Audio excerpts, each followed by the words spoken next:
Bienvenue dans Déclic, le rendez-vous hebdo où l'on décrypte l'actualité paid média. Aujourd'hui avec Audrey, on va vous parler du Performance Marketing Summit, épisode un peu spécial, on se focalise sur toutes les nouveautés méta.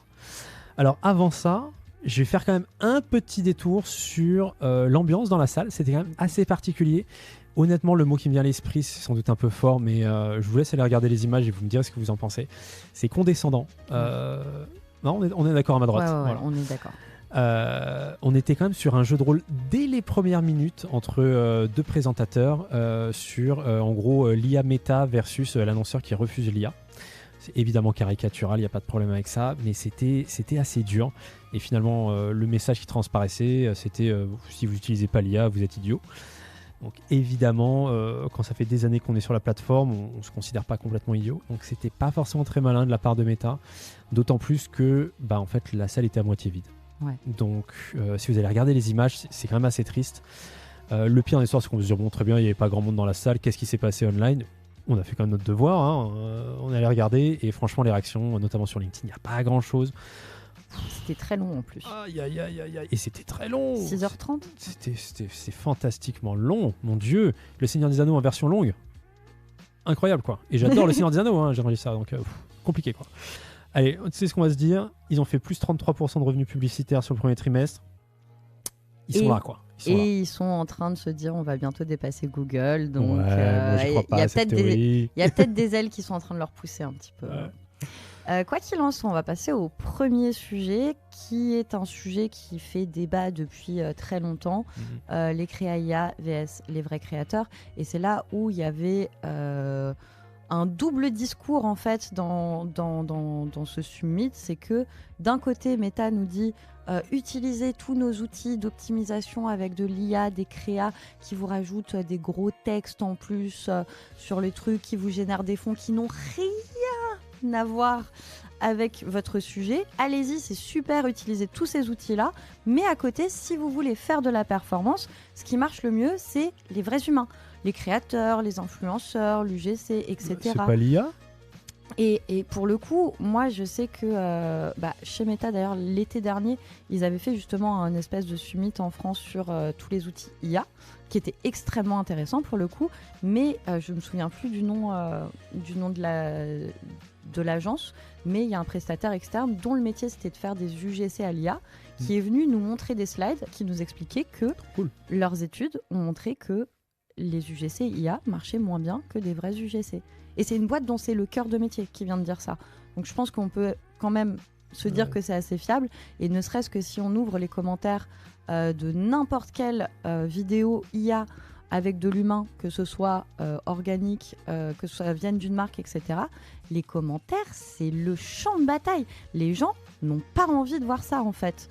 Donc on peut, je pense, céder de l'IA pour décliner des contenus, pour faire des choses plus rapidement, plus agilement, mais les gens ne sont pas prêts à voir l'humain remplacé par des robots.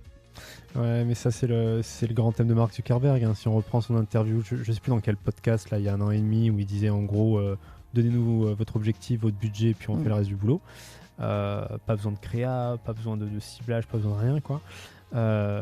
C'est son rêve ultime quoi. Ce qui en soi est une vision plutôt intéressante du truc, hein, donc why not. C'est juste qu'effectivement on n'y est pas, et entre la vision et la réalité il y aura quand même un petit delta, donc là on s'y retrouve exactement. Et typiquement c'était l'une des autres annonces puisqu'on les avait déjà vues en fait, hein, de ce Performance Marketing Summit de Meta. C'était toute la partie opérationnelle via un MCP. Donc on se souvient du deal avec Magnus, cette startup singapourienne qui avait été annulée par les autorités de la concurrence, et donc Meta qui se retrouvait le bec dans l'eau, qui a fait volte-face très vite, donc là-dessus vraiment bravo, avec notamment des intégrations dans les ChatGPT, Claude et consorts, pour pouvoir requêter Ads Manager et donc avoir notamment la brique de reporting. Si je dis pas de bêtises, il n'y a pas encore la brique d'upload, mais il faudrait que je revérifie. En tout cas avec Claude.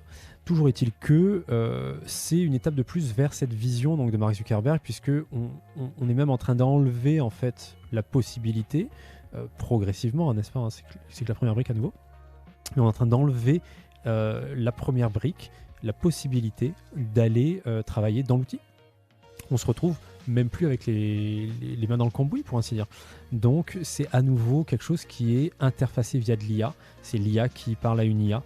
Littéralement, imaginons un Claude qui va parler à un Meta Ads qui lui-même va parler à un Andromeda, ainsi de suite. Et donc voilà, c'est que des IA qui s'enchaînent les unes sur les autres. Donc finalement, c'est le début. En 2026, c'est encore que le début. Mais on s'en rapproche. On s'en rapproche très sérieusement. Donc ça, pour le coup, ça va être assez intéressant. Je pense pas qu'on sera au chômage demain. Notre métier va encore évoluer, donc inutile de s'emballer dans les commentaires. Ne nous faites pas un shitstorm, nous ne sommes pas des IA. Non, promis. Et ma phrase préférée en ce moment, c'est traiter votre IA comme un junior. C'est-à-dire qu'il faut bien le briefer, il faut surveiller ses réponses, le relire, lui faire des feedbacks. Et c'est comme ça que ça apprend.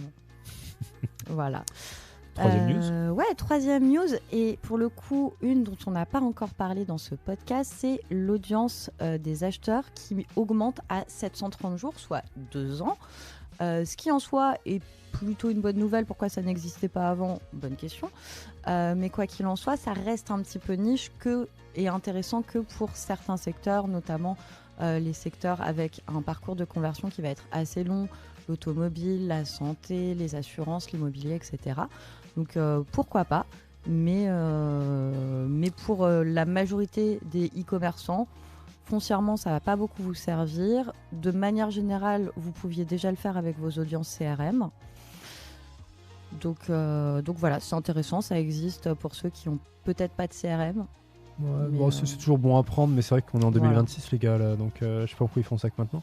Le pire dans l'histoire, moi, ce qui m'a le plus, entre guillemets, interrogé, c'est que ils ont spécifiquement parlé de l'événement Purchase. Quid du reste ? C'est-à-dire que si tu es dans le B2B, et c'est là où tu as des parcours longs, tu optimises pas vers des purchases, tu optimises vers des leads. Bah alors, les gars, est-ce que là-dessus, on va pouvoir l'avoir ?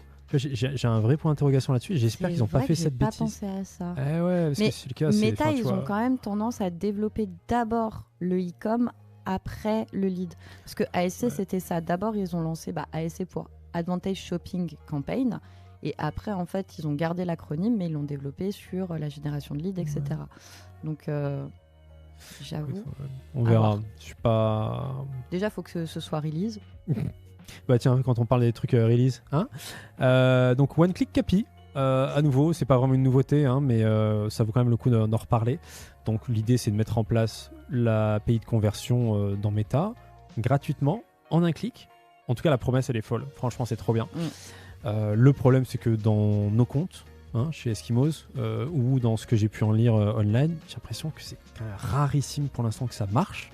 Donc Meta, dans le même genre, si vous nous écoutez, prenez donc exemple sur vos petits copains de chez Google. Niveau documentation, ils sont au cordeau. Et elle est où la documentation de la One Click Capi ? Parce que je veux dire, moi j'ai pas de problème parce que ça marche pas dans mon cas de figure, mais je veux comprendre pourquoi est-ce que je dois faire. Et si vous nous le donnez pas, on va pas l'inventer, les gars. Donc on va continuer de s'arracher les cheveux et de se cogner la tête contre le mur pour faire avancer le truc. C'est un peu dommage. Bref, dernier sujet. L'incrémentalité. Ouais, c'était notre intro de la semaine dernière. Ouais. Non, à nouveau, manque de nouveautés là. C'est un peu dommage. Ils ont tout fait fuiter avant en fait. Donc on ressasse quelque chose. Et puis là, pour le coup, on voit bien la posture de Meta. C'est-à-dire que si je prends un petit peu de recul peut-être, Google comme Meta pour leur grande messe annuelle. On va voir celle de Google demain, à l'heure où on tourne ça. Les deux plus grandes régies publicitaires au monde, online en tout cas, sont en train de prôner l'incrémentalité. Jusque-là, top les gars, top, évidemment. Tout le monde est d'accord là-dessus. En revanche, il n'y a rien de nouveau en fait, les gars. Je veux dire, de quoi on parle ? Je veux dire, c'est vieux comme le monde de la publicité, c'est pas un problème. Et puis deuxièmement, Meta, on sait très bien pourquoi vous faites ça. En fait, si vous parlez d'incrémentalité, c'est parce que vous savez très bien que la source de vérité pour l'immense majorité des annonceurs online, c'est Google Analytics. Et Google Analytics, c'est dans le titre, il y a Google. Donc forcément, Google Analytics va avoir tendance à dire non, vous devriez mettre un peu plus de budget publicitaire chez Google. Étonnant. Donc forcément, Meta est en train de prôner son incrémentalité et Google est en train de prôner la sienne. Comme par hasard, cette fois avec Meridian, son MMM à eux, qui, j'en suis sûr, ne prendra absolument pas les canaux Google comme étant les plus incrémentaux. Bref. On verra comment ça va se passer, mais du coup, voilà, chacun se bat un petit peu sur ses plates-bandes, quoi. Ouais, exactement. Mais je pense que Meta, il essaye quand même de recalibrer un petit peu la balance, parce que mine de rien, même si nous, on sait que Google Analytics, c'est Google et que du coup, il a tout intérêt à les aider. Chez encore beaucoup d'annonceurs, ça reste une source de vérité et ça reste un outil d'arbitrage de budget. Et moi, le nombre de fois où on m'a dit en call, ah bah non, les résultats de Meta, ils sont nuls sur Google Analytics, du coup, on va te retirer du budget, on va le mettre sur Google. Et peu importe la manière de l'expliquer, bah en fait, quand ta source de vérité c'est celle-là, tu fais du post. Tu peux pas y faire grand-chose. Et c'est aussi là où on n'est pas encore prêt de remplacer les agences et les consultants par de l'IA complètement. C'est que à force d'entendre ce discours, forcément, on développe des techniques pour améliorer les résultats de Meta sur la vision Google Analytics. Et ça, ils n'ont pas encore une IA qui est capable de prendre ce genre de décision et de réussir à faire ça et d'avoir tout ce côté relationnel client et psychologie client et de l'adaptabilité aussi. Exactement. Mais bon, écoute, peut-être que demain, on aura Google qui va nous dire qu'il sort quelque chose qui n'a absolument rien à voir. Donc, on vous en fera le débrief semaine prochaine. Donc là, c'était débrief spécial Meta Performance Marketing Summit. Demain, on va assister, hier, donc il y avait la Google I.O. On a déjà vu quelques trucs intéressants. On vous en parle la semaine prochaine, quoi qu'il arrive. Et évidemment, on va suivre avec attention tout ce qui est de l'ordre du Google Marketing Live de demain. Et donc, on se revoit la semaine prochaine. En attendant, si vous avez des commentaires, des questions, n'hésitez pas. Et d'ici là, on vous souhaite une très bonne journée. Ciao! Salut!